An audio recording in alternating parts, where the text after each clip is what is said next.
You know what's BS? Inflatable decorations. These lawn parasites have taken over suburbia the last 20 years. You can't go 40 feet down a sidewalk without bumping into one of these baffling blow-up dolls. A lot of people refer to autumn as the fall. Yeah, the fall of decorating decency. Great job, society. Our neighborhoods went from a spine-tingly, spooky sideshow of vintage Halloween classics to an air-filled obstacle course of licensed characters and cliché family-friendly frights.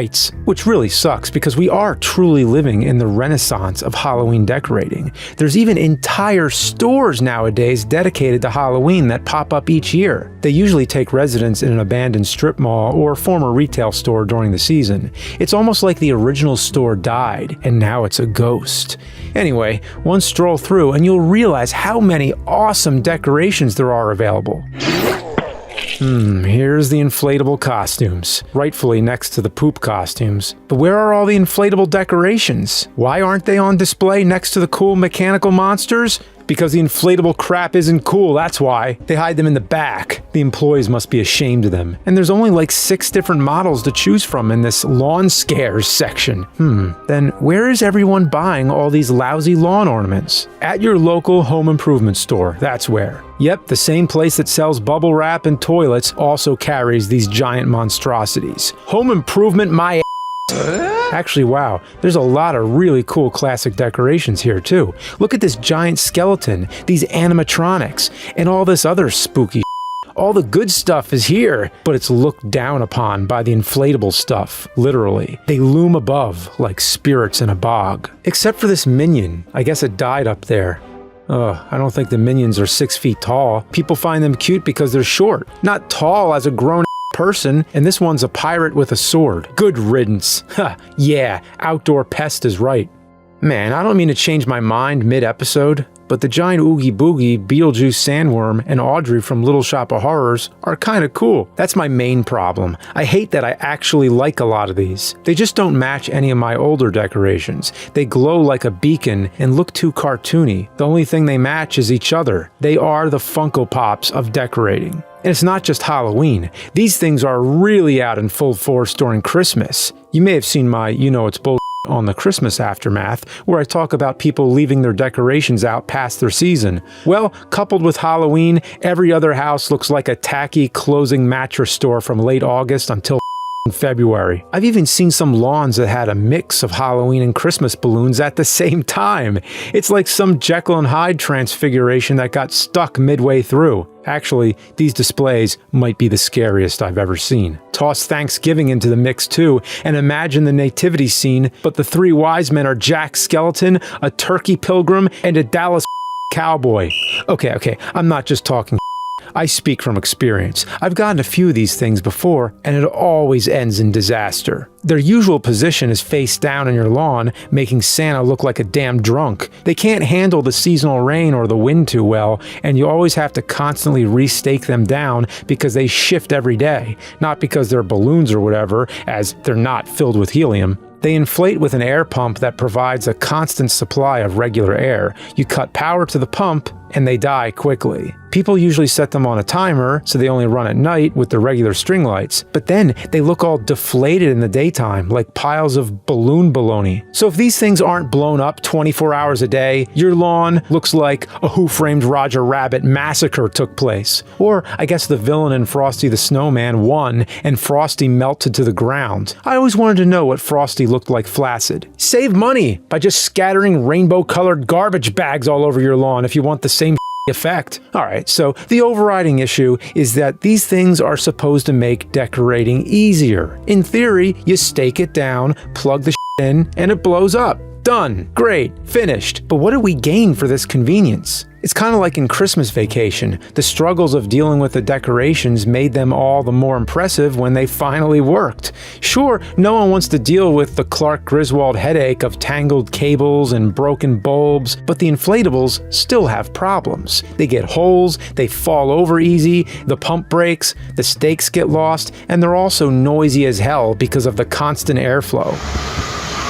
I think the entire situation can be summed up by looking at no-mess carvable pumpkins. While at the store, I noticed these things, and in fact, I've used them in many of my videos. They're made of a soft vinyl or some space-age material that lets you carve a pumpkin without carving an actual pumpkin. Gone are the days of pumpkin picking, gutting, and carving. Now, you carve once, and it lasts for 1,000 years, or until the plastic degrades. I guess it's cool you can keep the same design from year to year, but where's the fun in that? What happened to the Halloween experience? I wish we could turn back to when Halloween actually meant something. Now, it's boo.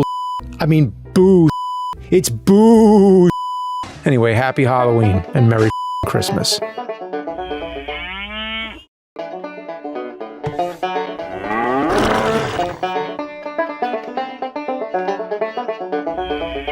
You know what's BS?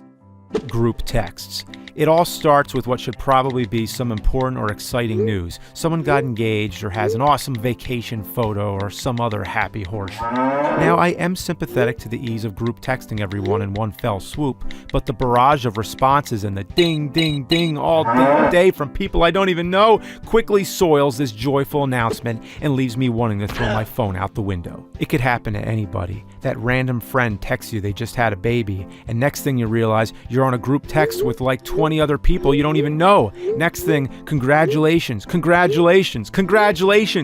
maddening ding ding dings begin, and you're stuck getting everybody's texts all day, and then you're Googling frantically to find what's the easiest way to opt out of it. They're like the Hunger Games. Your number is thrown in there against your will, and you have no choice but to fight your way out. Brother against brother, mother against child, young against old. May the odds be in your favor. This happens on the socials all the time too, but at least there you can say bye and leave the conversation before your family starts talking about their hemorrhoids or whatever. Also, if you don't have an iPhone and you're in a group text with iPhone users, you don't stand a chance. You have no allies because you don't know who any of the new phone numbers are from, and if you ask everyone, you get a flood of names. Each is another blow to your sanity and will to live. There is no use fighting it. Just bury your phone in the mud and live off the grid for a few days until it blows over. It's the only way to survive. Group texts are bull.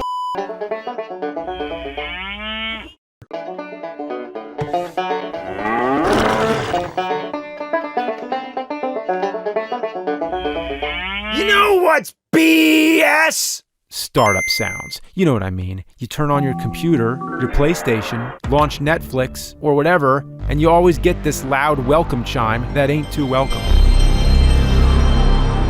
I don't need some noise to let me know I just turned my system on. Gee, I would have never guessed. I had no idea that 2 seconds ago I pushed a button. What's the point? To let me know it's working? I'll find that out soon enough. Super Mario Galaxy! Whenever you start up a device, you better hope the volume isn't turned up too loud. Maybe last time you were watching a quiet movie or playing a quiet game, so you had to turn the volume up loud to hear it, and next time you start it up, blam! Jet engine decibels shattering your eardrums. If it's late at night, congratulations, you just woke up the whole house. Now everybody has to know I just turned my computer on. Thanks. It's also real nice when you're in a classroom or a library. Thanks for directing the attention of the entire room on me. Real appreciated. I'm not saying it's impossible to avoid. There's many options. I could leave my computer on at all times, which I try to do. At least on Mac, I know you can mute the volume before you shut it off, but I'm not going to remember that every single time. You can also download software that automatically mutes it whenever you shut down, or go into the terminal and enter a specific command. But these are all workaround solutions. Why couldn't Apple have a simple option in the preferences to disable the startup sound? That would have been too easy. If you like startup sounds, there's nothing to complain about. But if you don't like them, can't there be a simple, user-friendly way to turn them off? In general, many different types of devices and appliances, no matter what they are, make way too many noises. Ever had a dryer with a buzzer? When it finishes drying your clothes, you hear or a microwave, when the timer's up, it goes beep, beep, beep. I already made a whole episode about that. It makes me nervous. It puts me on edge. At any second, something in the house could beep. Something has a battery dying. Beep, beep, all night, everywhere. Beep, beep. Enough of the beeping. Enough of the noise. I'd rather hear the sloppy sounds of turds dumping out of bowls' ass, because that's bull.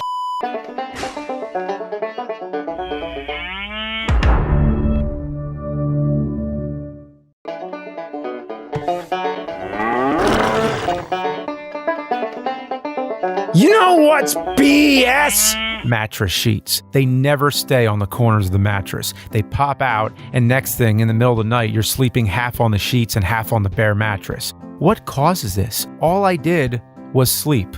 There's not much else I'm able to do while sleeping except somehow pull the sheet from underneath the edge of a mattress. How does that happen? How much do I move in my sleep in order to pull out a mattress sheet?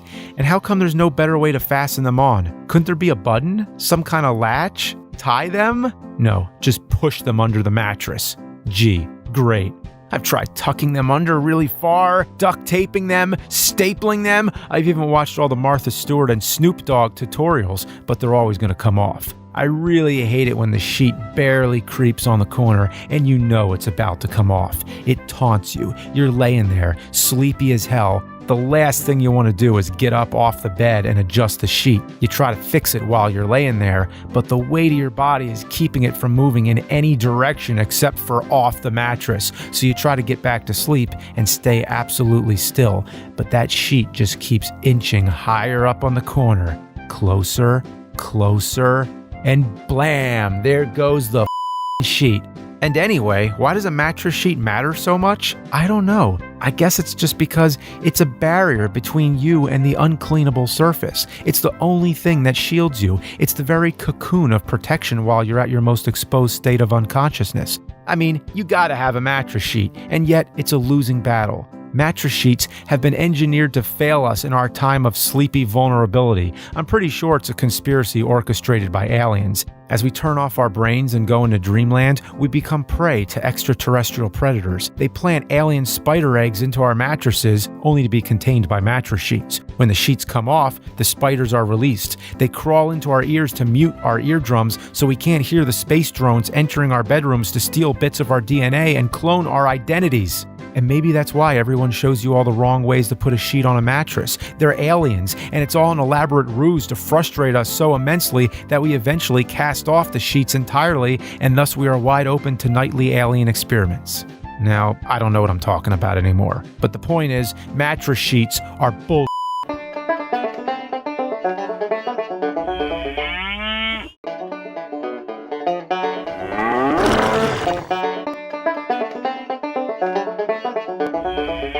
You know what's BS? Micro SD cards. Let me tell you, they aren't kidding. They're really micro.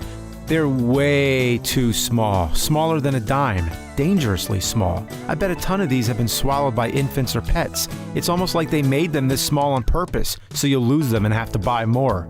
These minuscule memory mother were originally made for cell phone storage because I guess regular SD cards were too big.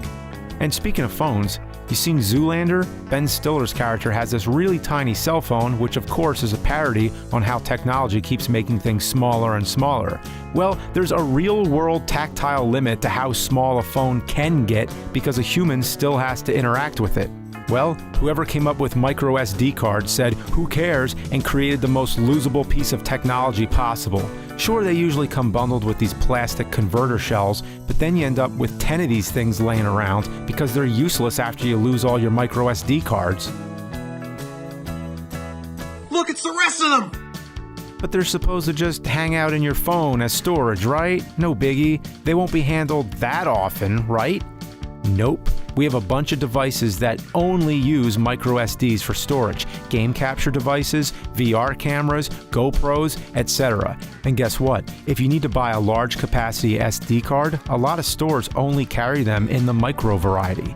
And let's say you do buy one and don't lose it, the card has awful heat displacement, which means overheating is a huge problem, which gives you recording errors or forces your camera to turn off. And if that doesn't you off, try reading the tiny text on the card without a magnifying glass. You need to know this information, and it's written on this scrap of itsy-bitsy razor-thin plastic like it's Cold War spy versus spy, microscopic microfiche bull. Here's a solution. Let's go back to analog. I've just created the macro SD card. Just jam an old VHS tape into your phone. Yeah, good luck losing that, and that's bull.